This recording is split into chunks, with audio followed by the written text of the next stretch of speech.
Še enkrat tako pozdravljeni tukaj na Ježci. Jaz sem Simona Cepin, mogoče se z mano komunicirali, pa z gospo Mojco Vozelj.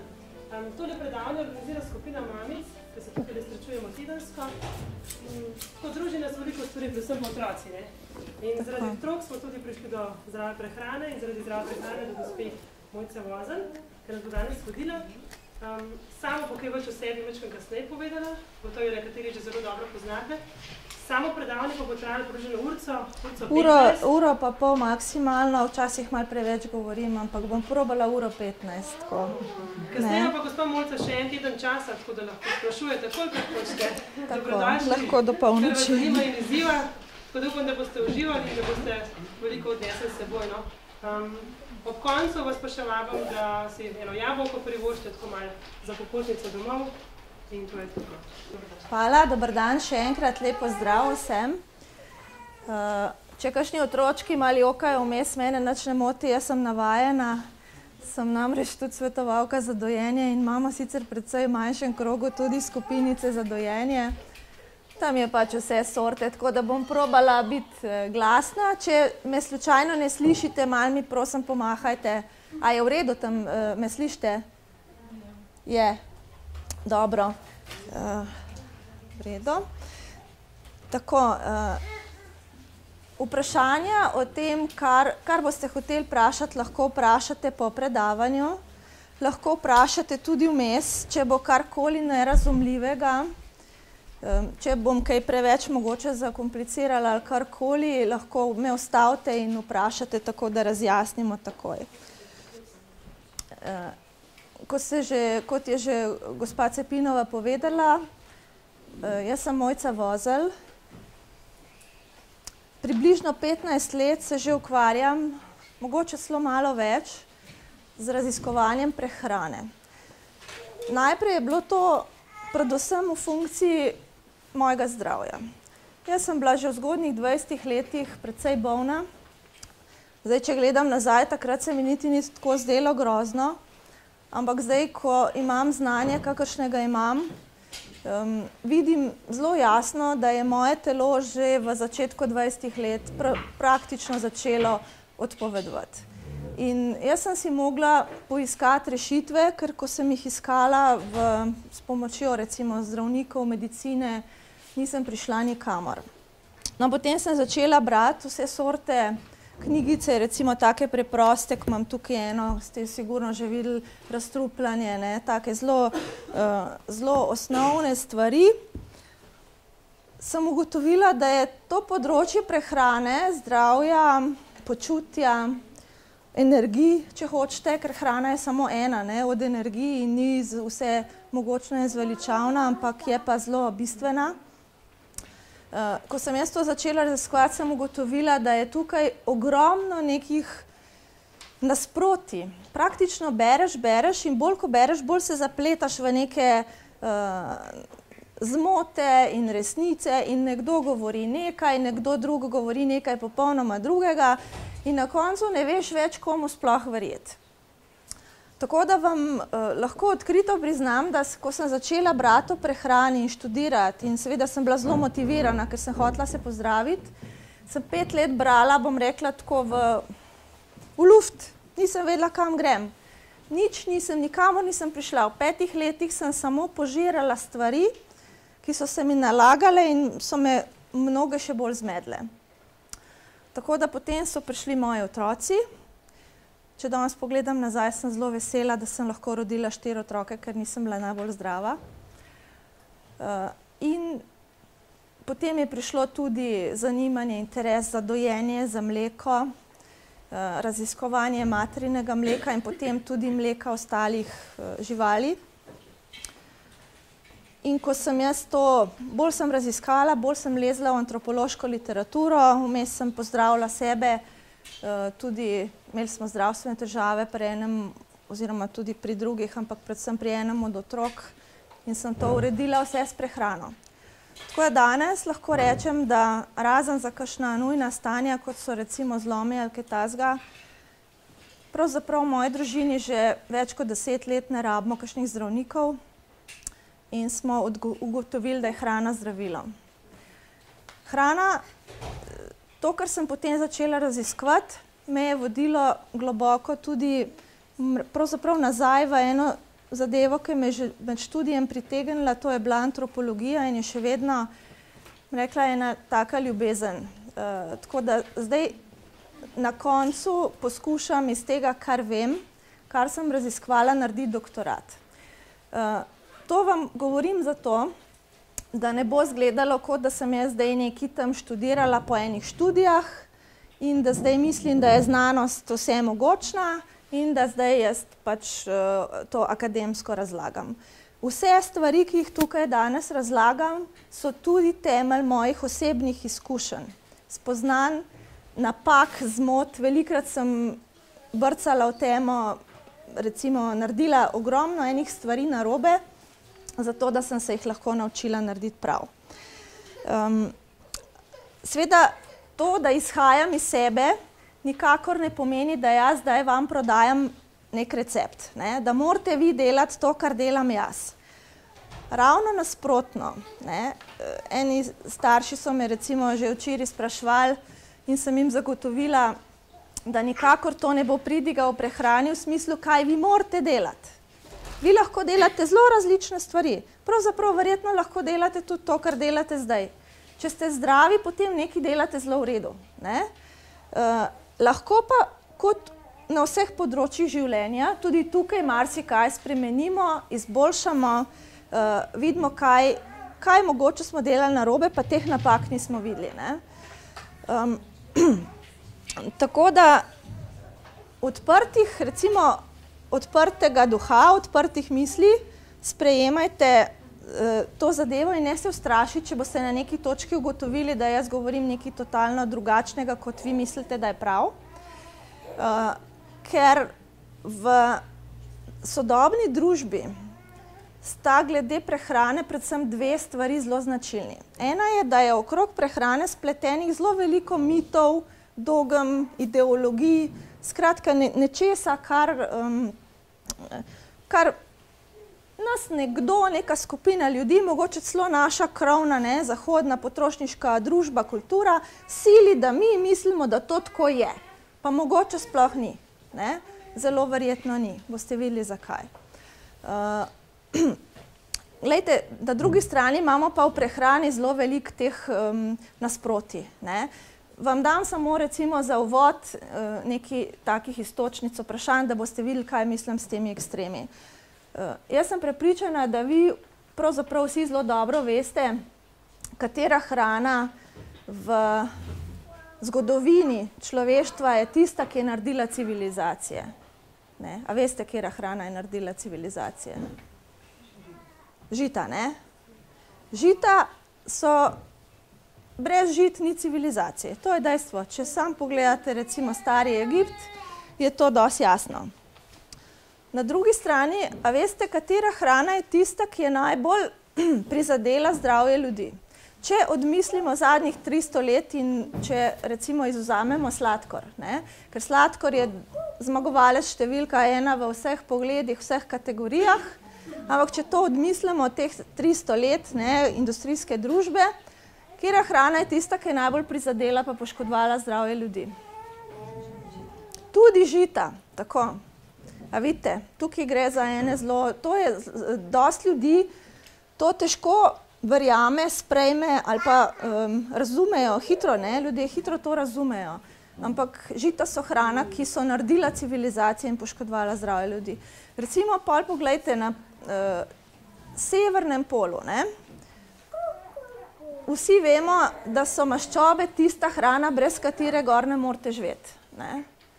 Praktično, če nimate maščob, ste hitro zaključili, ne? Verjetno ene 2 do 3 tedne imate možnosti, in to živalske, ker drugih ni, ne? Potem pa zbolite in konec, ne? Potem pa recimo, če se preselite v ekvator, ne, v tropski pas, katera hrana je tista, ob kateri normalno funkcionirate na ekvatorju? Ne. Ni sadje. Voda je vse posod, ne, ker mi smo 75% vode. Maščobe, enako. Ne, to je recimo za mnoge ljudi tudi šokantno, ne. Ampak, ko greste, vi to danes nam pravijo, ne, da moramo, ja, poleti bomo fino funkcionirali z neko lahko hrano in malo vode, pa malo sadja, pa bomo mi super fajn. Ne. Dejansko se izkaže, da to ne drži, ne, da so celice sestavljene iz holesterolne ovojnice in če ste vi podhranjeni z maščobami, dejansko ob vsej vodi, ki jo v sebe vnašate, lahko dehidrirate. In to se v ekstremnih razmerah zelo dobro vidi. Vi imate severni pol, pa imate trope, v vseh veljajo določene zakonitosti, ki so zelo podobne. Ne? Tako da tukaj je naša družba recimo tukaj zelo narobe uči. Ne? Potem recimo še eno zadevo, ne? Ki je tudi zelo zanimiva. Recimo, da jaz zelo hudo zbolim, ne? In sem na smrtni postelji. In imam neko hudo akutno stanje, recimo hudo obliko tetanusa ali pa polio, ne? Poliomielitis, otroška paraliza. Ime je narobe, tukaj imamo mi za to bolezen čisto napačno ime, zato ker to lahko dobijo odrasli ravno tako kot otroci.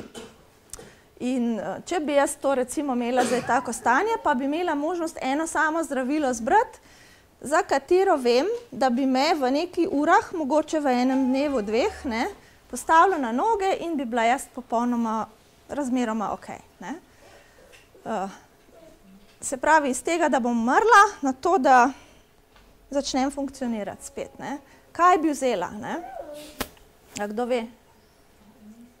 Ja, vitamin C. Ne? Vitamin C je tista stvar, ki vas najhitreje postavi na noge v mega odmerkih. Ne? Se pravi, to so stvari, ki niso v prehranskih študijah recimo zelo dobro dokazane. Ne? In kaj pa, če recimo pogledate, če vam jaz zdaj dam eno leto, vas nekam zapremo, ne? In vam damo možnost, da eno leto jeste samo meso. A bi vi preživeli eno leto samo na mesu, nič drugega, ne smete jesti, lahko jete v vseh oblikah, pa ne v trgovinah, ampak rečemo neko pač bolj naravno, ne, zadevo. A bi vi preživeli eno leto zdravi, brez skorbuta, se pravi, da nimate bolezni, funkcionirate dobro, skorbut je bolezen pomanjkanja vitamina C, ne, kjer razpadate pri živem telesu. Ne. A lahko? Mislite, da lahko? Absolutno lahko. Leta 1928 sta dva arktična raziskovalca, zelo skeptični zdravniški srednji v New Yorku, v bolnici, ki se je imenovala takrat Bellevue Hospital, eno leto jedla meso in sta bila popolnoma zdrava. Razen do takrat, ko so zdravniki ocenili, da morata jesti točno neke določene kose in tako naprej. Ne? Pridemo do tam. Tako da zdaj vas samo malo sprovociram, da boste videli, kakšni ekstremi so na področju prehrane. Ko to vidiš, enostavno veš, da ni moj recept tisto, kar naj vi jeste, ne? Ampak da je treba razmisliti o prehrani. Tako da zdaj se bomo malo sprehodili čez klasične študije. Jaz vam bom poskušala povedati par primerov, iz katerih boste vi videli, kaj so delale tiste družbe v zgodovini človeštva, ki so bile razmeroma zdrave oziroma so bile zdrave. Ne bomo se pogovarjali o tistih, ki so imeli prehranska pomanjkanja, suše, lakote, ampak o tistih, ki so imeli dovolj za jesti in so potem, kaj so jedli in zakaj so bili zdravi. Potem bomo pogledali te prehranske pripomočke, ne? Neke piramide, krožnike, skratka navodila, ki nam jih naša družba poskuša kot neko normo postavljati.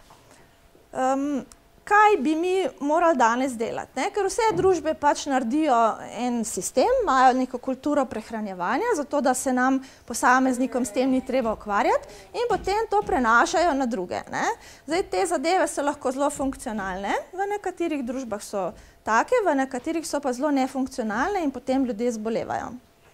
Malo se bomo dotaknili posebej sladkorja, ki sem ga že omenila, in pa enega pojava, ki se imenuje neofobija in ki posebej mlade družine, ne, mamice z majhnimi otroci zelo prizadene, ker ne razumemo, zakaj naš otrok odklanja določeno hrano, zakaj nečesa noče jesti, kako naj zdaj dosežemo, da bo to jedel, sploh če je to neka hrana, za katero nam pravijo, da je nujna, da je zdrava in da to mora otrok jesti. Potem pa bomo na koncu malo pogledali, kje smo v realnosti, ne, od ideala do realnosti. Jaz bi začela z enim eksperimentom. Tukaj gre za obdobje tako imenovane romantike prehranskega raziskovanja v 20-30 leta prejšnjega stoletja so bila zelo intenzivna in tam je bilo veliko raziskovalcev, ki jih je zanimalo predvsem to preteklo prehranska kultura starih civilizacij, družb in tako naprej. Takrat je bila v Chicagu ena zdravnica po imenu Clara Davis. Ona je vodila oziroma je bila zdravnica v Chicaški sirotišnici. Ona je naredila en prehranski eksperiment, ki danes praktično ni ponovljiv, ker danes več teh ustanov nimamo. Danes se to drugače dela, rejniške družine. Včasih pa je bilo pač mame, ki so se znajdle v nekih hudih življenjskih stiskah, so otroka oddale v te ustanove. Danes recimo o tej študiji se danes zelo veliko govori, tudi negativnih stvari, pač da so bile to neetične razmere, ampak mi ne moramo tako gledati, ker to so bili čisto neki drugi časi. Recimo Davisova je v tem obdobju, kot tam navedeno, 27-39, na leto recimo bom rekla, eksperimentirala v narekovaju z 1 do 2 otrokoma. Ti otroci so bili zelo majhni. Mame so jih dojile, nikoli niso imeli še stika z gosto hrano in potem, ker so bili to so bile večinoma samohranilke ali mame, ki so bile v zelo težki življenjski situaciji in so potem pustile tega otroka v tem zavodu. Ta otrok je bil recimo star 6 mesecev, ko je eni pa tudi večji, pravzaprav 6 do 11 so bili vsi, tako da v tem obdobju so bili tukaj in mislim, da je bil en otrok do 15. meseca. Potem pol leta so bili recimo na tem prehranskem režimu, ki ga je uvedla zdravnica Davisova. Značilnost je bila, da so ti otroci bili na nek način prepuščeni sami sebi, kako bojo zbrali prehrano in so se dejansko sami hranili, oziroma imeli so seveda pomoč, ampak noben jim ni smel dati pobude, kaj bojo jedli in noben jih ni smel omejevati, koliko bojo česa pojedli. Imeli so pa na razpolago praktično vsa naravna živila, s tem, da je bilo to zelo posebej pripravljeno, nobenih kombinacij hrane ni bilo, nobenih juhic ali pa nekih kombiniranih jedi. To so bile vsa naravna živila, recimo cvetačo so jo vzeli, pa so jo skuhali in tudi vode niso odlili stran, ampak tudi vse tisto, kar je bilo v sopari, kar je ostalo vode, vse je ta otrok dobil. Ta hrana je bila surova, tudi meso je bilo recimo kuhana govedina, pa surova govedina. Boste videli na naslednji slikci, potem je en tak pladenček, kako je to izgledalo. Skratka, hrano niso solili, posebej so dali otrokom šalčko soli, če je kdo rabil. Ni bilo nobenih izgub tekočin, živila so čisto drobno nasekljali, tako da je bilo res možno, da je ta otrok, če je nekaj hotel pojesti, pojedel. Vse, kar je bilo kombiniranega, so bile edino ene take krispi ploščice iz vode pa iz rži, ki so bile pečene. Drugo je bilo vse tako, kot pride v naravi, in minimalno procesirano, razen da je bilo nekaj skuhano. Ta hrana je imela za značilnost, tu je bil cel tim nekih prehranskih strokovnjakov zadaj, in ta hrana je imela značilnost, da je bila polnovredna, da je bila vsa hrana, to je samo en primer takega pladenčka, vse te pladenčki, ki so jih otroci dobili, so zagotovili, to je bilo vse zračunano, popolnoma vse prehranske potrebe otroka. Zdaj so pa to postavili pred otroka in so rekli, naj si vzame, kar si hoče. Tam imate recimo v enem kozarcu je navadno surovo mleko, v enem je kislo mleko, tudi naravno skisano.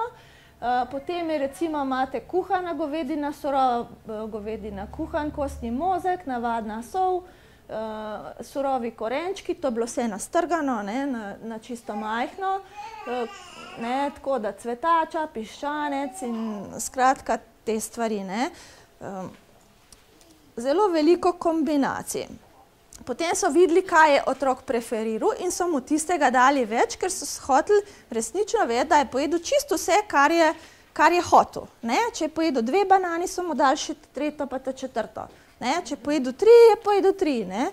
In te kombinacije, kaj so otroci jedli, to je bilo fascinantno. Zdaj rada bi vam povedala to, da Davisova praktično ni ničesar tvegala, ker ona je poznala prehranske takratne raziskave, ki so bile že, ki je bilo, oziroma poznala je neke preliminarne študije preteklih teh starih civilizacij, izoliranih ljudstev. In ona je vedela, kaj bo ven prišlo. Ona je vedela, da bojo ti otroci verjetno boljšega zdravja kot takrat, ko so prišli notri v to ustanovo. Ugotovila je kaj? Da so imeli vsi otroci zdrav apetit. Se pravi, noben ni bil izbirčen ali pa da ne bi jedel, skratka, kljub temu, da je bilo verjetno stresno, ker so jih mame zapustile. Potem te otroci so brez napak, ona pravi, upravljali svojo prehrano, kar pomeni, da niso zbolevali, mogoče kakšen prehlad, ona vse opiše v študiji, če je kak otrok zbolel, skratka, tega je bilo minimalno. Ni bilo nobenih slabosti, nobenih bruhav, ni bilo drisk, skratka, ta hrana je bila očitno za te otroke v redu. Potem so to vse merili, koliko je kak otrok pojedel in do grama natančno zračunali kalorije in prehransko vrednost in so ugotovili, da je bil povprečni dnevni vnos čisto v mejah tistega, kar so postavili znanstveniki kot nek standard. Se pravi, prehranski strokovnjaki so rekli, otrok rabi toliko tega, ko so tle izračunali, kaj ti otroci jejo, so ugotovili, da te otroci dejansko dobivajo popolnoma vse, kar rabijo.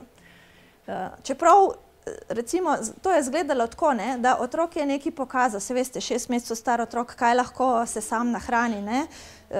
Potem ona to opisuje, da so pokazali recimo na neko živilo, in so začeli tam notri glavo riniti, vse živo, in potem so hitro ugotovili, da morajo pokazati in tiste medicinske sestre, ki so bile z njimi, so potem prijele žličko in temu otroku so dajale tudi po žlički. To ne pomeni, da so se otroci sami, eni so potem hitro osvojili veščino in so se sami hranili, ampak ta pomočnica, sestra, ni smela otroku dati, razen če je on odprl usta. In ko ni hotel več, ko je pokazal, ko je nakazal, kaj bo jedel, so mu dajale. In ko je nehal, so mu nehale dajati. Tako da to je potem zelo lepo teklo. In Davisova je ugotovila, da so bili ti otroci vsi ravno prav zaliti, nobenih presuhih ni bilo, nobenih debelih, s tem, da so eni prišli zelo v slabem zdravstvenem stanju v to sirotišnico. Veliko je bilo tudi rahitičnih, imeli so jim, oni z rentgenom so jim naredili, so videli, da imajo grozne težave z okostjem.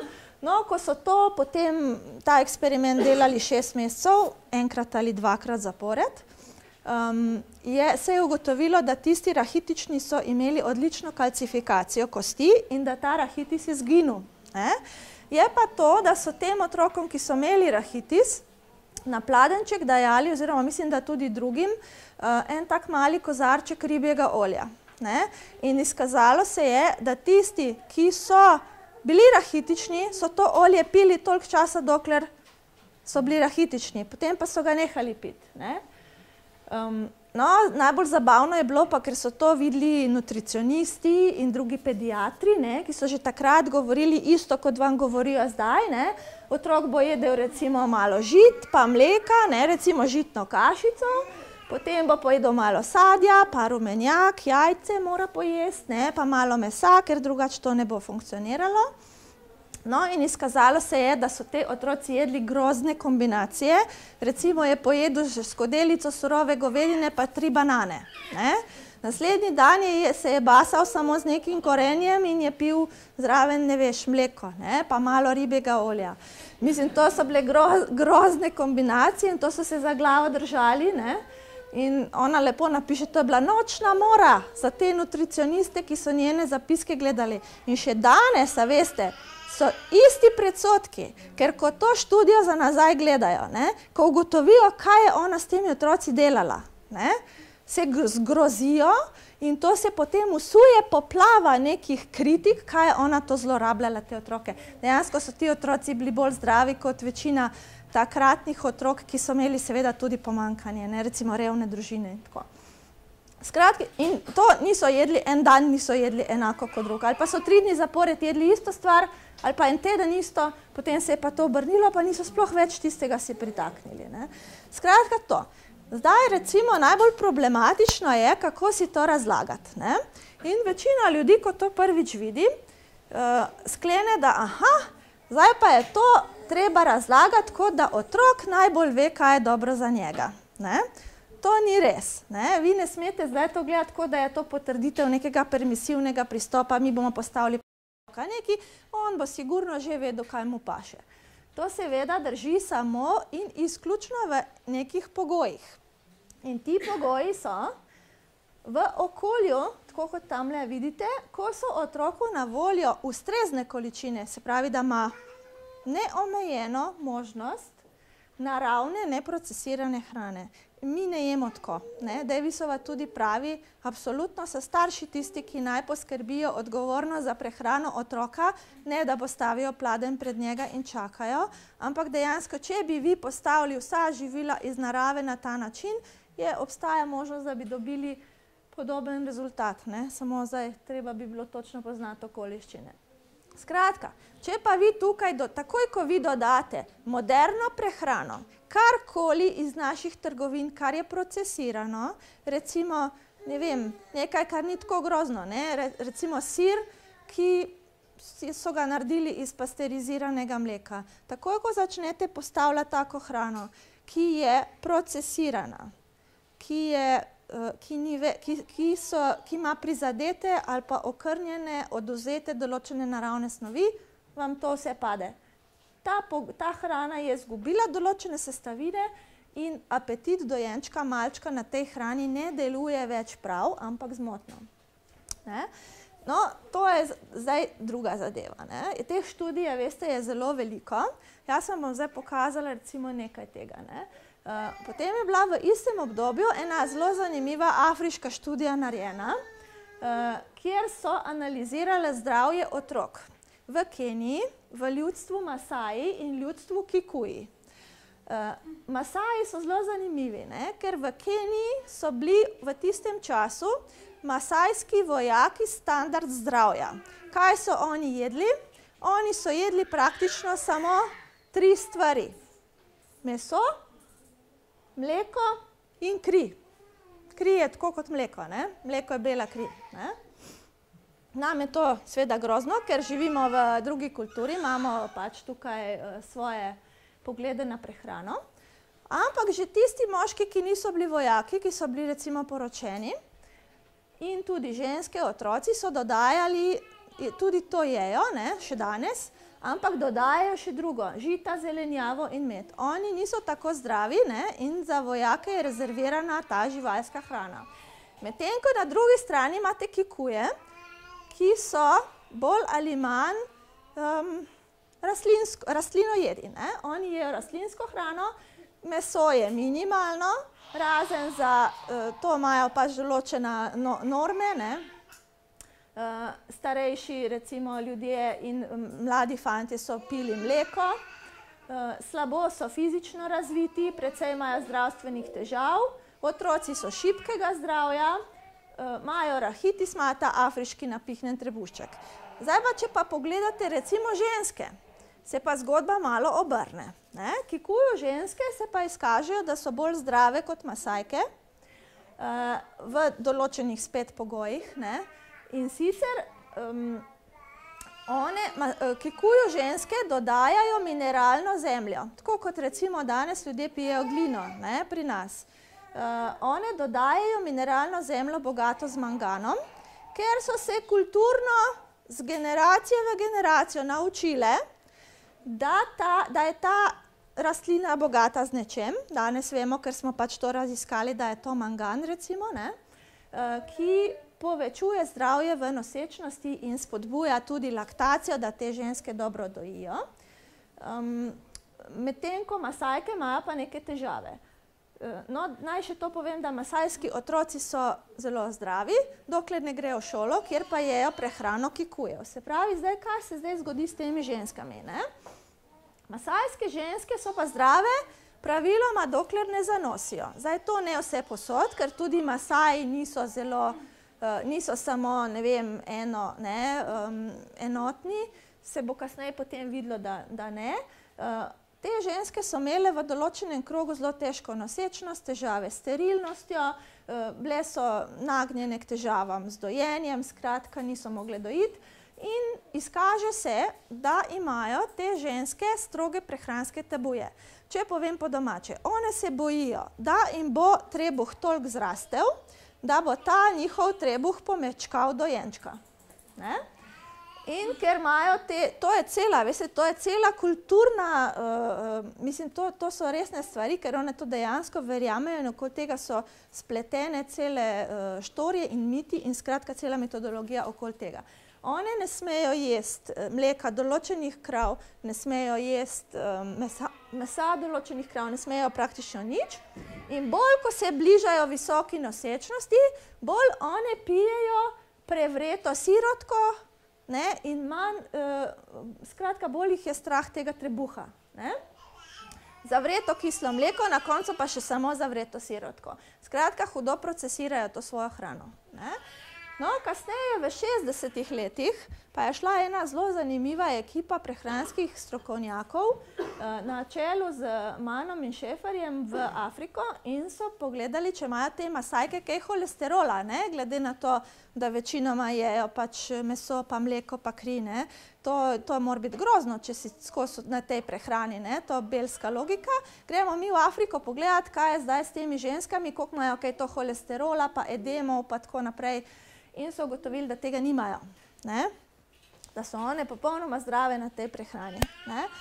Zdaj, ta študija, lahko bi to, zdaj, to je taka debela zadeva, ne? In je zelo zanimivo to brati, ampak če pogledamo, kaj lahko potegnemo iz tega ven, predvsem to, da ste vi lahko zdravi, tako kot recimo kikuju ženske, na rastlinski prehrani in nimate večjih zdravstvenih problemov in vam vse laufa tako, kot je treba. Tudi otroke lahko 5 let, recimo, dokler so oni z mamami, hranite na ta način in je vse v redu. Lahko ste pa zelo bolni in obratno, lahko ste tudi na mesni prehrani zelo bolni in lahko ste tudi zdravi. Ne? Se pravi, tukaj imamo te ekstreme. Kaj se zdaj zgodi?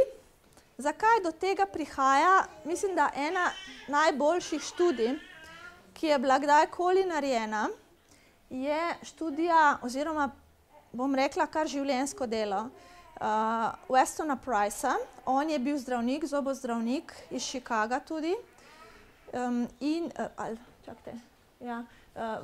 Deloval je v prelomnih 30 letih, tako kot so te vse takrat, se pravi, to romantično obdobje, te zagon raziskovanja prehrani.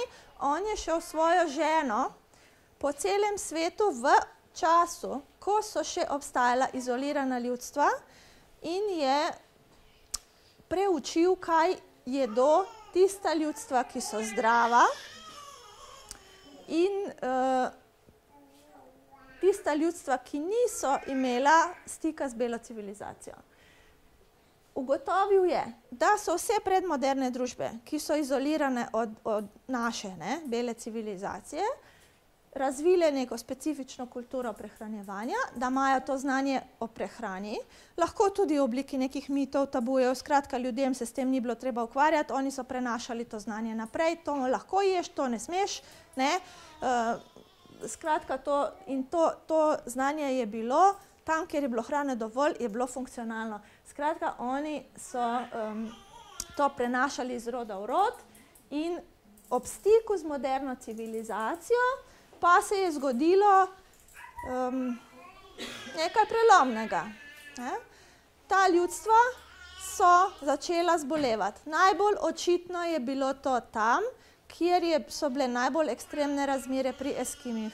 Eskimi, ko so prišli v stik z belo civilizacijo, so dobesedno propadli.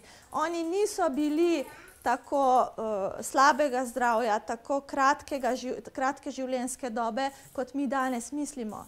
To je izključno velja za razmere po stiku z belo civilizacijo. Oni so bili normalno dolgoživi, ne?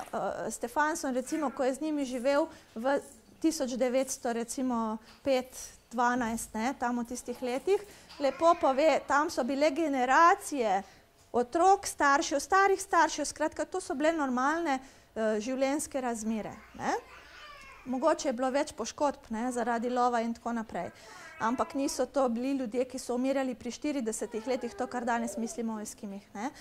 Gospod Price je ugotovil, ko je pač obdelal v letih svojega raziskovanja vse te populacije, vse ta ljudstva, da so oni razvili visoko imunost glede praktično vseh teh kroničnih degenerativnih bolezni, ki jih je on že videl v Ameriki v 30 letih, danes pa sploh ni zagovoriti, koliko je, mislim, danes imamo to 10-krat ali pa mogoče 20-krat več tega, ne?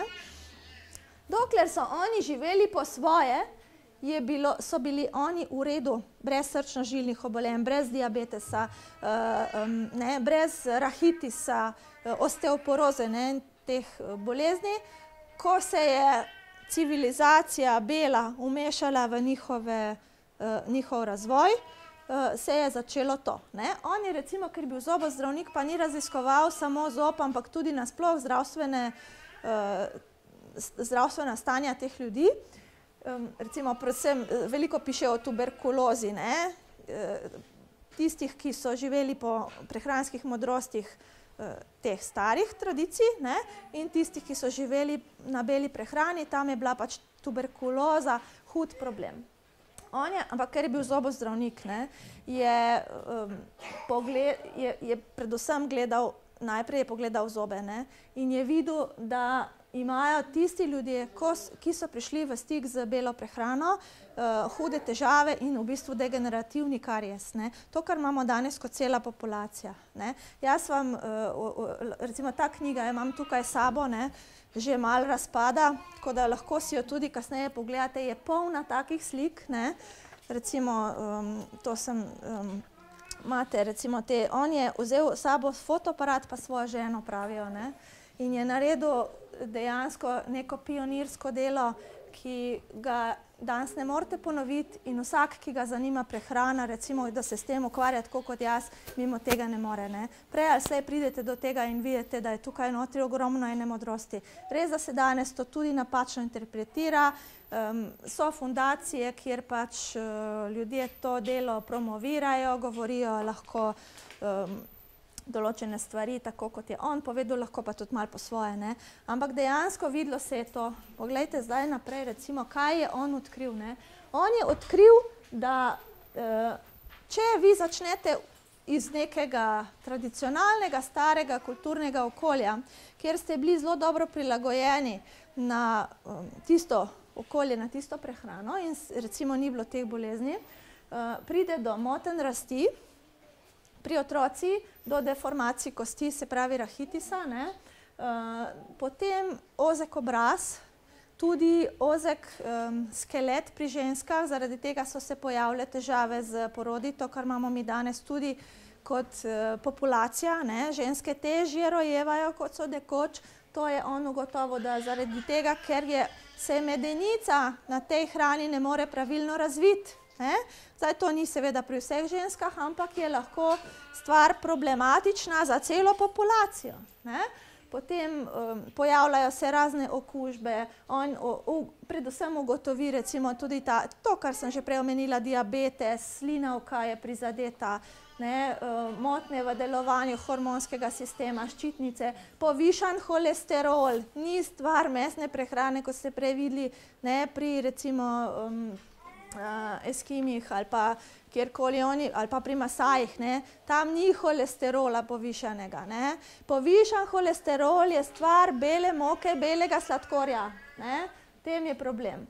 srčno-žilne bolezni prav tako. Ne? Zdaj recimo, če se še malo vrnemo na Eskime, gospod Stefansson, arktični raziskovalec in antropolog, in pa George Mann, tudi Američan, recimo sta raziskovala posebej Eskime in sta ugotovila isto stvar, da je zdravje ogroženo, ko pridejo belci. Otroci pri Eskimih se dojijo vsaj 3 do 4 leta, nekateri tudi bistveno dlje, tam, kjer ni možnosti prehrane, recimo tudi 6-7 let, obstajajo pisni dokazi, da je to tako, ampak to zaradi pomanjkanja. In te otroci se potem vključijo v družinsko prehrano, velikokrat tako, da mame za njih prežvečijo hrano, ker to je pač recimo, ne vem, tjulnjevo meso, majhen otrok tega ne more narediti, ne more pogristi in to potem mame naredijo za otroka. Ko so belci prišli in so to videli, kaj te mame delajo, se jim je zdelo to grozno nagravžno, kot rečemo po domače, in so rekli, joj, nehajte to delati, to je grozno, to ne smete. In one so to seveda pod pritiskom nehale delati in kasneje se je izkazalo, da ker ni bilo nekih nadomestkov, ker tisti pač, ki so bili belci strokovnjaki, ki so prišli tja in so povedali, da mame to ne smejo delati, niso imeli ponuditi nobene alternative, in ti otroci so zapadali v prehransko pomanjkanje.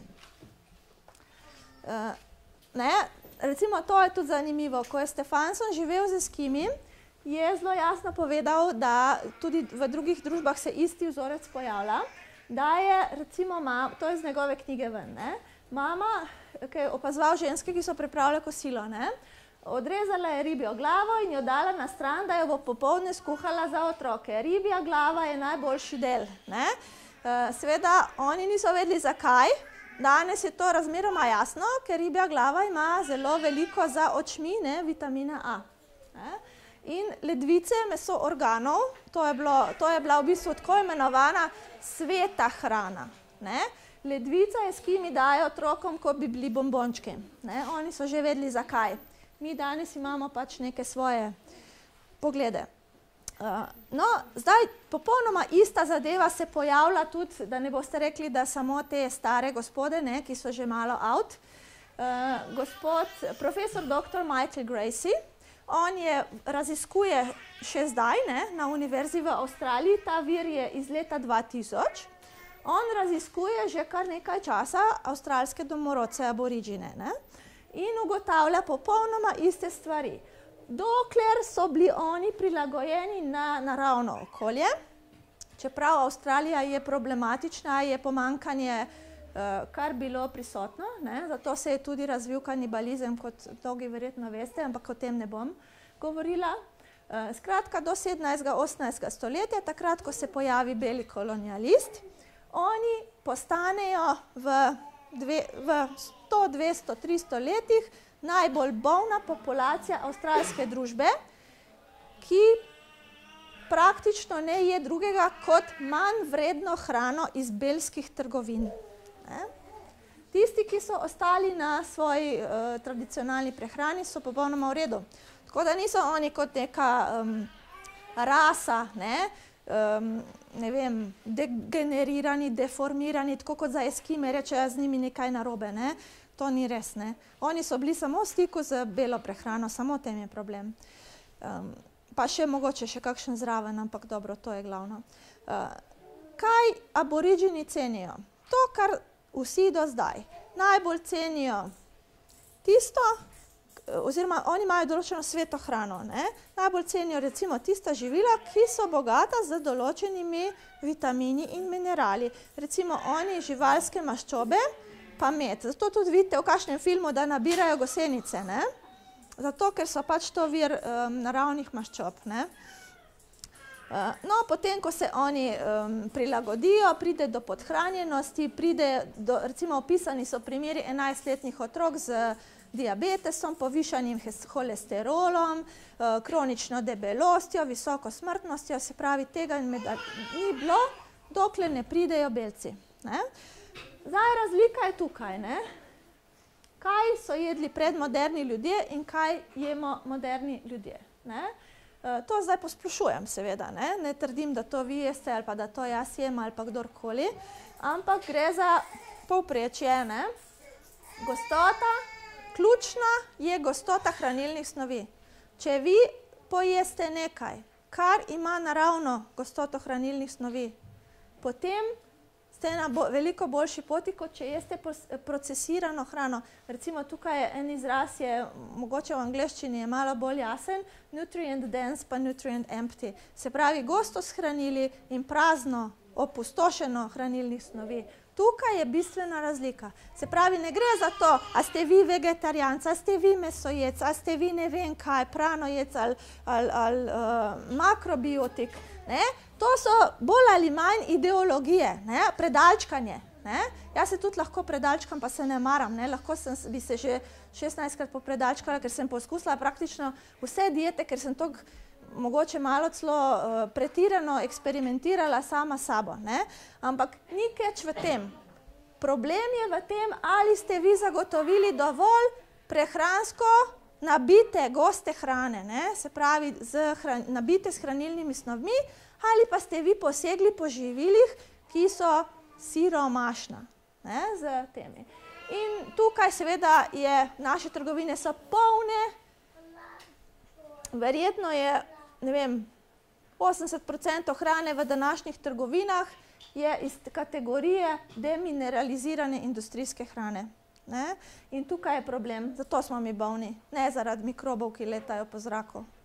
Zato, ker nimamo v bistvu, ker jemo namesto, da bi recimo gledali, kaj so počele družbe v preteklosti, oni so imeli zelo jasno, nobene znanosti niso imeli, veste, pa so vseeno vedeli, da je sveta hrana za njih maslo, morska olja, ribe, školjke, alge, mleko, organi, jajca, kaj je naravni med, kokos. Recimo, večinoma je res tukaj živalskih mogoče izvor virov, ampak niso samo živalske, absolutno zelo velik delež tudi rastlinske hrane.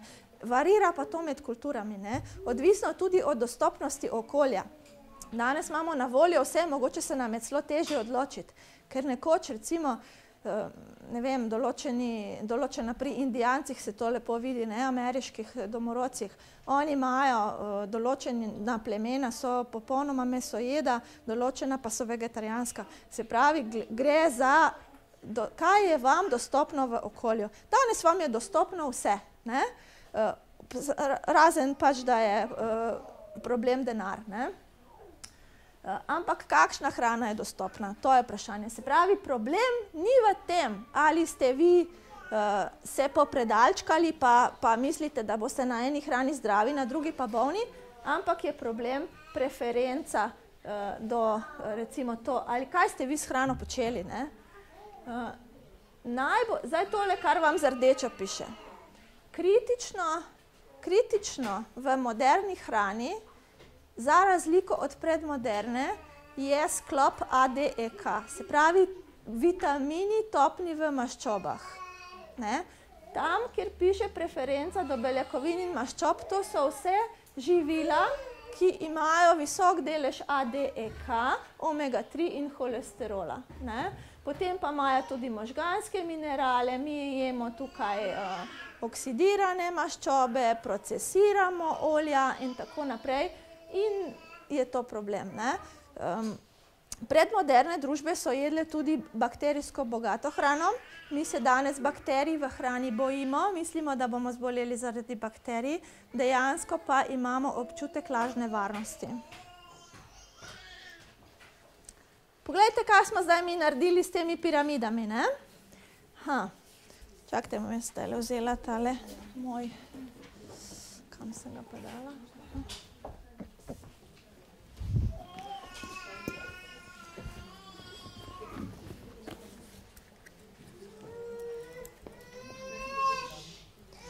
Poglejte, zdaj tukaj, če pogledate, to je ta klasična prehranska piramida, žita na dnu, zelenjava, sadje, tam gori meso in potem to. Danes se mnogo ljudi upira, sploh mladi starši, nočejo hraniti svojih otrok po piramidi, verjetno imajo prav, ker je s to piramido nekaj zelo narobe. pred kratkim, mislim, da januarja letos je izšla knjiga Death by Food Pyramid. Knjiga pomeni, se pravi, smrt zaradi prehranske piramide. Ne, trdim, da se strinjam, da se lahko nujno strinjamo z vsem, kar notri piše, ampak že naslov je izgovoren. Potem so rekli, v redu, zdaj ste vi posameznik, odgovoren, imate različne potrebe, mogoče pa meni pa še več tega, vam pa več tega, dajte si vi lepo narediti svoje razpone, piramide, pojdite lepo razmislite in je to to. Ampak to se je izkazalo, kot da tudi to mogoče ni ne vem kaj idealno. Potem pridejo vegani, rečejo, ne, to ne bo držalo, mi tukaj morate dati vi zdaj sadje in zelenjavo v spodi, potem so žita, potem razni ne vem kaj, jogurti in tako naprej. No, potem pride nekdo, ki reče, ne, to je vse skupaj za nič, glavna stvar mora biti voda, vi ste popolnoma, vam primanjkuje vode, najprej 8 kozarcev vode, potem pa vse ostalo. Zdaj, to postane precej smešno, ker če vi pogledate kakšen film, ki se dogaja v puščavi, kaj vi vidite? Beduine, ki se prav veselo posmehujejo belcem, ki se kar naprej nalivajo z vodo in so popolnoma dehidrirani. To je tisto, kar sem vam prej govorila. Če hočete vi živeti v tropskem pasu ali tudi subtropih, v puščavi pa sploh, morate vi, tale voda vam nič ne pomagala. A veste, zakaj je ta voda? Zato, ker smo mi zastrupljeni in je voda v bistvu detoksifikacijski mehanizem. To nam te vse procesirane snovi, ki jih mi s hrano zaužijemo, nam poganja potem ven, da se mi ščistimo. Zato je ta voda. Jaz ne trdim, da ne piti vode, ampak govorim vam, da ta voda je, seveda mi rabimo vodo, samo, mislim, to je smešno, da bi se morali mi zdaj z ogromnimi količinami vode nalivati, če bi mi jedli veliko surove hrane in dovolj naravnih zdravih maščob, ki so lahko nasičene ali nenasičene, tako kot vidimo pri starih ljudstvih, maslo je sveta hrana, ne olje, razen omega-3 olja, ribja olja in to. Če mi to jemo, potem, verjemite mi, ne rabite teh 8 kozarcev vode. Lahko pa jih pijete, zato ker ste živeli vsi, tudi vključno z mano, ker živimo v moderni družbi toliko časa in od otroštva mi nalagamo določene toksine v telo, od prehrane, od zdravil in ta voda nam potem to pomaga čistiti. No, potem je recimo en zdravilec slovenski, on trdi, da je spet tukaj ključna je voda, seveda, ker on ima opravka z bolnimi ljudmi, ki potrebujejo razstrupljanje in potem reče zelenjava, pa aha, zdaj lejte maščobe, so se že pomaknile zelo tukaj dol, aha, on reče maščobe so bolj pomembne kot pa žita, žit praktično tukaj skoraj ni, tole sicer ne vem, kaj je kruh, verjetno. Zgleda kot krompir. Skratka, beljakovine, tortice so zmeri tam na vrhu. Žalostno je, kadar je med na vrhu, ker med je sveta hrana. No, potem se oglasijo zagovorniki gospoda Price'a in rečejo, ne, to ne bo držalo. Če hočete biti vi zdravi, morate piramido obrniti okrog. Se pravi, jejte vi beljakovine, naravne in maščobe, in potem dodajte surovo sadje, zelenjavo in potem ne vem, kaj tle je neki. Skratka, vse ostalo je tam notri stlačeno. To je spet ena taka ista, samo da je malo drugače narejena, se pravi beljakovine. Vidite, avokado je toliko veliko poudarjen zato, ker je to pač en od ključnih virov rastlinskih maščob. Seveda pa je lokalen, tam, kjer je lokalno dosegljiv, to ni zdaj treba kupovati avokada, če imamo pač pri nas druge maščobe. Skratka, tukaj notri pa, če vidite, sploh nobenih žitaric ni, tako da potem pa pridejo spet tole in to so bolj ali manj enake stvari, s tem, da je tukaj pač obrnjeno, recimo presna, zelenjava, sadje, tukaj meso, to je bolj paleo, paleolitska neka dieta, s tem, da teh veste, ko slišite vi za paleo dieto, morate vedeti, da je to enih 10 različnih, to so prav ideologije paleo prehranjevanja in to je zelo zanimivo, kako se potem eni drugega negirajo. No, tako, potem pa pridejo Američani leta 2010 pa rečejo, ne, zdaj pa piramida ni več v redu, mi bomo to popolnoma opustili, bomo naredili prehranski krožnik, ne, in začnejo čarati. In na koncu, ko je imenovan predsednik Obama, njegova žena razglasi to piramido, ta krožnik, ne, in reče tako, zdaj morate pa vi jesti sadje, največ zelenjave, ne, ker ameriška družba je kritična, kar se tega tiče, kar vemo, ne, sploh otroci. Potem pa morate jesti malo sadja, pa beljakovine, jasno, ne, pa žita morate jesti, pa mleko morate piti, ne. Zdaj poglejte, kam so tukaj zginile maščobe, a jih sploh še kje vidite? Ne? Če bi severni Indijanci v Kanadi v predmodernih časih to jedli, bi dobili po 14 dneh drisko in bi umrli. Recimo, to se jim je zgodilo, kadar so imeli dostop samo do zajcev, ki so nizkomaščobni, ne? Ki imajo zelo malo maščobe na telesu. Ne? In temu so oni rekli rabbit starvation, ne? Zajčja lakota. Spravi to, kar nam danes govorijo, malo beljakovin, pa malo žit, pa malo zelenjave, ne. Mislim, se je zaprašati, a so čist diht, ne, a so sploh kaj o zgodovini prehranjevanja, imajo sploh kaj poznajo, ne. In to so strokovnjaki, ne. A veste, ne govorim zdaj o ljudeh, ki tega ne raziskujejo.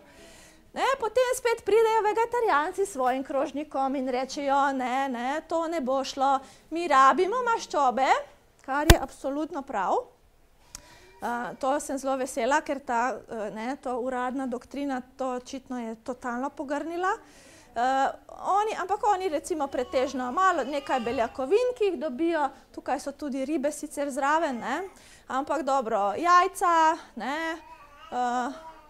tukaj piše pravzaprav, ta ni vegetarijanski, ta je, ne, tukaj je vegetarijanski, ne. Sadje, to, ne, tako da to je teh krožnikov je, kolikor jih hočete, kateri je zdaj pravi, ne, mogoče pa ta, potem se je pa en malo zafrkaval in je naredil tole, ne, in dal na splet, ja, saj ni tako težko ljudje, ne, pol živali, pa pol rastlin, pa malo vode, pa bo, ne. In potem je ta je bila še tudi politična, ne, evo, ne, potem to je bila parodija na Michelle Obama, ne, malo Starbucks coffee, pa malo McDonald'sa, pa Taco Bell, pa en sladoledek iz verige hitre prehrane in je to, ne, to je bilo zafrkancija na ameriško vlado, ne, Tako, zdaj pa povejte, kaj vsem tem je prav, ne, če se vrnemo nazaj, ne, v predmoderno, se pravi takrat, ko naše znanje o prehrani ni bilo kontaminirano z pritiski industrije, ker danes to je. Danes vse to, kar vi imate v teh piramidah, to je zlobirano, ne. Stefanson pravi, da so maščobe najboljša hrana izmed vse, in da je to univerzalno spoznanje človeštva. Ne? Kako gre to skupaj s temi piramidami? Ne gre. Ne? Gre pa zelo lepo skupaj z tem, kar vemo danes o prehrani, o razvoju majhnih otrok. In sicer, da so maščobe, toliko maščob, kot jih mi rabimo, kot jih mi uporabljamo, kot jih mi dobivamo s hrano, govorim spet zdaj v zgodovini, ne, tradicionalno v predmoderni družbi, je prav ena velika posebnost človeškega mladiča. Noben primat, razen človeka, nima zalitega, okroglega, debelega mladiča. Noben. A veste zakaj? Mislim, bolj so, vse veste, ne, dojenčki, lička, bolj je debel, ne sekirajte se, bolj je debel, boljše je. Prvo leto govorim, ne. Zaradi tega, sploh to govorim zdaj za recimo dojenega otroka, ne, ker je ta maščoba potencial za razvoj otrokovih možganov. To je tisto, iz česar se bojo razvili njegovi možgani. Ko bo star 1 leto pa pol, tega praktično ne bo več, ne. On to rabi, ne. In to, mislim, ko vidiš to fobijo pred maščobami, dejansko najbolj škoduje mamam pa majhnim otrokom. ne? Ker to se potem prenaša. Vse rečejo, ja, v redu, otrok pa naj bi to jedel, ne? Ampak dejansko ne gre to tako. Veste, ko so maščobe v neki družbi, ko se totalno obrne družba proti temu, ker je to domnevni vir vseh bolezni, potem gre to eksponencialno, to tudi mame zelo občutijo, ne? Maščobe pri majhnem otroku se uporabijo za razvoj kosti, zob in telesnih proporcev. Tisti otroci, ki imajo več vitaminov A, D, E, K, imajo močnejše kosti, debelejšo lobanjo, močnejše zobe, pravilno izraščen zobni lok in nimajo potem težav z tudi raznih, ne samo s kariesom, ampak tudi z obliko, ne? Izkaže se, da so maščobe zelo protivnetne. Danes študije zelo jasno kažejo, to so čisto sodobne študije, da če hočete vi premagati gripo, ne rabite cepiva, ampak rabite vitamin D. Dobite ga seveda lahko v hrani, če najdete hrano, ne, tako, kjer je še ta vitamin D sploh notri. Ker vitamin D se tudi pri živalih tvori, če so te živali na paši, ne, ali pa recimo pri ribah, kjer je pa problem spet kontaminacija morja, ne. Skratka, mi smo danes družba, ki smo resnično zelo deficitarni, se pravi, zelo nam manjka vitamina D, zaradi tega, ker smo naredili svojo hrano to, kar smo naredili, ne. Ta maščobe varujejo črevesno sluznico, potem maščobe so tiste, ki podmazujejo sklepe, pri odraslih ljudeh preprečujejo recimo artritis, degeneracije, ne, sklepov. Mislim, jaz imam tukaj eno knjigo, mogoče jo poznate, se teh knjig je verjetno kar nekaj, ne. To je napisal en zdravnik, jaz sem bila čisto šokirana, da je to napisal zdravnik, ker redki zdravniki to vejo, ne, ker se ne ukvarjajo s prehrano, ne zato, ker so neumni delč od tega, ne. Naslov zdravniško preizkušeno domače zdravljenje artritisa. Ko je ta gospod, ne, to je v glavnem presno prehranjevanje, ni edina opcija, so še druge, ne. Ko je ta gospod testiral svoj protokol, ne, kjer je vrgel ven vso hrano iz vrečk, škatlic, konzerv, dodal recimo je surovo živalsko hrano in pa vso vrstno presno rastlinsko hrano. Po nekaj tednih se je tem ljudem začel umikati artritis, ne. Tako da to so zelo zanimive stvari. Maščobe so tiste, ki preprečujejo diabetes. Če ste na maščobno nizki hrani, hlastate po ogljikovih hidratih. In ker hlastate po ogljikovih hidratih, imate skozi obremenjeno slinavko. In slinavka, to pride do tega, da povzročate diabetes. Ne? To ne takoj, lahko je to pri enem človeku, je to recimo stvar nekaj let, pri enem pa nekaj desetletij, ne, ker smo zelo različni.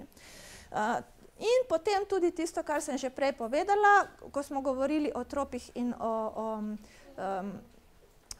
polarnem pasu, maščobe so ključna sestavina, holesterol je ključna sestavina celičnih membran. Mi imamo danes popolno dogmo o holesterolu, ne ločimo oksidiranega in naravnega holesterola. Naravni holesterol vas hidrira, povzroči, da vi ne rabite toliko vode, povzroči, da imate vi trdno celično strukturo. Ljudje, ki imajo premalo holesterola, imajo maščevje, ki se trese. Ne? To je to. Ne? In to so olja, rastlinska olja. Ne? To so zelo, veste, ko to enkrat veste, znate opazovati. Ne? Zdaj, tudi tale gospod je zdravnik, profesor dr. Mark Wahlquist, zdravnik, ki preiskuje prehrano in on pravi, da smo razvili v moderni družbi neke analoge hrane. Ne? Skratka, mi več ne jemo hrane, ampak jemo neke prehranske analoge in on pravi, da se mi gremo kulturni eksperiment. Ne? In to dejansko je to. In to, te posledice ne čutimo samo odrasli, ampak seveda tudi naši otroci. Ne? Meni je zelo všeč ta citat, ne, ko gospod Price pove, zakaj dejansko smo mi sploh pristali na to, kako je to možno, da smo mi da smo mi toliko spremenili te kulturne vzorce prehranjevanja. In on zelo lepo opiše, mi čutimo potrebo po energiji. In če nam nekdo da neko prazno, energetsko polno hrano, ki je osiromašena s hranilnimi snovmi, bomo mi to pojedli in se bomo zavedali samo, da nam to dovaja toploto in moč. Hkrati pa bomo izgubili zdravje. Hkrati pa bomo izgubili zdravje.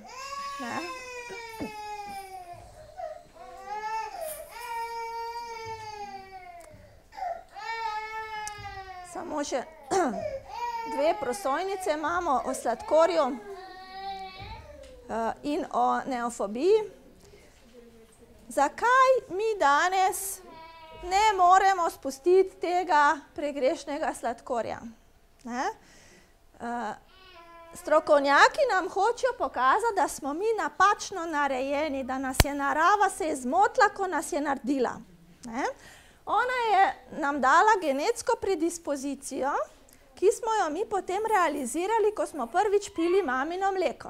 Mamino mleko je sladko in mi smo takrat rekli, to pa je super stvar, smo se navadili sladkorja in ko smo odrasli, imamo zdaj zaradi tega posledice, prav nam je, ker smo jedli sladko, zdaj pa se ne moramo cukra upreti, kar ne drži. Ta predispozicija je zelo koristna. In sicer mi s to, ko imamo genetsko predispozicijo, ločimo kot otroci hrano, ki je za nas kalorična, ki nam daje hranilne snovi, od tiste hrane, ki je recimo polna toksinov in bakterij, to pa je grenka in kisla. Te pa ne maramo, ko smo majhni. Potem se jo lahko kulturno navadimo. Ampak, ko pa smo v zadnjih 300 letih ta sladkor vzeli ven iz narave, ga procesirali, pa smo preslepili svoje predispozicije in sami sebe uničili. Pri sladkorju se dogaja učinek redčenja, kar pomeni, da mi, ko imamo v sebi sladkor, razredčujemo vse ostale hranilne snovi, spreminjamo sestavo krvi in drugih telesnih tekočin, zaradi tega nam dejansko, če gremo samo na zobe, nam zobi gnijejo od znotraj. Čist nič ne pomaga, če si jih vi umivate lahko 4-krat na dan. Če vi vnašate redno sladkor, imate kronični karies, isto velja za belo moko, isto velja za drugo procesirano, osiromašeno hrano. Ker vi toliko spremenite sestavo telesnih tekočin, da vam propadajo kostna tkiva, zobna tkiva in organi od znotraj. Pri maščobah sem že rekla prej, isto je, maščobe nam dajo občutek sitosti. Včasih v nekaterih družbah so mogoče maščobe bile luksus, poslastica, ampak ne, nobena družba se ni maščob ogibala, razen mi se jih ogibamo. To je treba zelo razmisliti, zato ker mi nismo genetsko nič drugačni, kot so bile prejšnje recimo kulture človeške, kaj dosti ni razlike. Skratka, problem so hranilne snovi. Zdaj še tole poglejmo. Neofobija. Zakaj otroci ne jejo zelenjave? Zato, ker je zelenjava večinoma grenka. Mi pa imamo genetsko predispozicijo na sladko. In ker je energijsko prazna.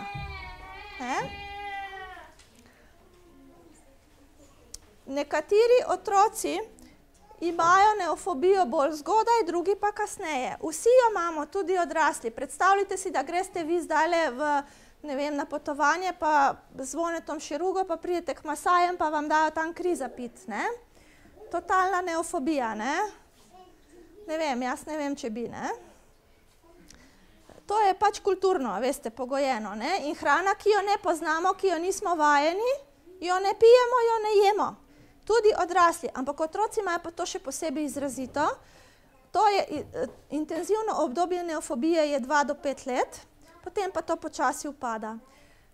Otroci imajo večjo neofobijo za beljakovine, zelenjavo in sadje, manjšo, kar je genetsko seveda tudi razumljivo, čez tisto, kar sem vam prej povedala, manjšo pa imajo za sladko in mastno in škrobno. Zato, ker oni zaznavajo, da je tam notri veliko več hranilnih snovi. Bilo, nekoč. Danes to ni nujno več tako. Ne? Zato otroci, če jim date tako, kot je Davisova dala, ne? Tisti razpon, oni bojo zelo jedli te hrano nabito s hranilno snovjo, zelo radi bojo jedli vse, kar je tam sladko in ne bojo imeli nobenih posledic. Kolikor pa vi jim date procesirano hrano, se bojo fokusirali na sladko, mastno in škrobno. Tega ne morete spremeniti. To je v genotipu in fenotipu človeka. Ne? To je praktično lahko spremenite samo prehrano. Tega, da en otrok bo imel rad, da bo živel, recimo, da bo komaj čakal, da dobi solato, ne? To se ne da. Ne? Čeprav govorim to zato, ker nekateri prehranski strokovnjaki danes nagovarjajo starše, ja pa koliko ste vi nesposobni, pa svojega otroka niste naučili jesti solate, pa niste ga naučili, pa zelenjave ne mara, pa to je nemogoče. Ne? In mame so kregane, ko pridejo v zdravniku, ko rečejo, da otrok ne je zelenjave ali pa sadja, ne? So kregane. Ne? Čeprav, mislim, z tega se vidi, koliko malo zdravniki poznajo, ne? Te stvari.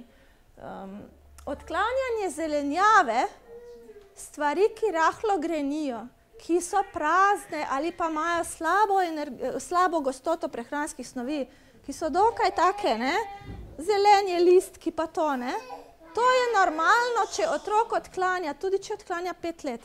Kako se bo navadil? Je navadil se bo z zgledom. Ne? Najslabše je, če ga vi pritiskate in kregate, ker imate za sabo nekaj, zdaj vam pa ne, nekaj narobe delam. Otroku morate 5 do 10 krat to ponuditi v majhnih količinah, ne smete ga pritiskati, morate mu dati pozitivne signale po zaužitvi in morate mu omogočiti en zgled, eno opazovanje, se pravi, če bo vas videl brez pritiska, mogoče bo trajalo 1 leto, 2, ne, pri nekaterih dolgo, je tam 20-30% otrok je kritičnih, ne, in imajo to zelo močno. Zato, ker pač, ko pride otrok v ta leta, ne, v predmoderni družbi je bil s tem zavarovan. V paleolitskem obdobju je otrok pač sam taval okrog kampa, ne, in je lahko pojedel vse sorte stvari in ga je ta zadeva ga je, skratka, te predispozicije so ga varovale, da se ne bi zastrupil, ne. Ni nič novega poskusil. Ni maral nič, ne. In to danes imamo pa frustracije zaradi tega, ne. To bom preskočila, bomo potem, če bojo vprašanja. Skratka, tole samo še poglejmo. Jaz vem, da so nekatere od teh stvari, ki sem jih zdaj povedala, lahko za koga šokantne, ne. In da je pač težko zdaj najti, kaj jesti, ne. In jaz vas ne bi spodbujala k temu, da morate zdaj prehrano obrniti na glavo. Čisto v redu je, če o prehrani razmišljate. Na to vidite, kaj lahko naredite, kaj še niste naredili in kaj še lahko naredite, da bi izboljšali. Ali, če ste zdravi, potem je to manjši problem, ker verjetno je vaša prehrana že zdaj v redu, ne. Ni pa nujno. Včasih se težave pokažejo čez leta, ne. Radikalni posegi v družino, da greste zdaj domov in zmečete v smeti v sladkor in olje in ne vem, ne, to rodi odpor. To spet ne moramo narediti, ne. Recimo v moji družini je trajalo 5 let, da smo mi spremenili prehrano in sem se jaz vzporedno pozdravila in potem še otroci, ne. In pač ena družina se mi zdi, da potrebuje za en tak preobrat, če res ni, ne vem kako, imela idealno prehrano, 2 do 3 leta. Ne? Tako da nič ne morete narediti čez noč in tudi ne pričakujte od sebe, da boste to naredili. Ne? Tudi ne smete biti prezahtevni do vrtcev, do šol, ker to so zelo občutljive zadeve, oni imajo HACCP standarde, oni morajo segrevati, oni morajo določene stvari delati tako, kot morajo in jih ne boste premaknili za milimeter. Ne? Glavnina sprememb je pač idealno, da se zgodi doma, če čutite, da so potrebne in da pač ena stvar, recimo, ki jo lahko takoj naredite, je, da najbolj problematično hrano umaknete in jo zamenjate. Ne? Tako. Jaz vas prepuščam zdaj raje vprašanjem, pa bi še skozi debato se kaj pomenili, tako da ne bom predolga. Imam še par prosojnic, lahko tudi kakšno stvar zelo v podrobnosti obdelamo. Hvala.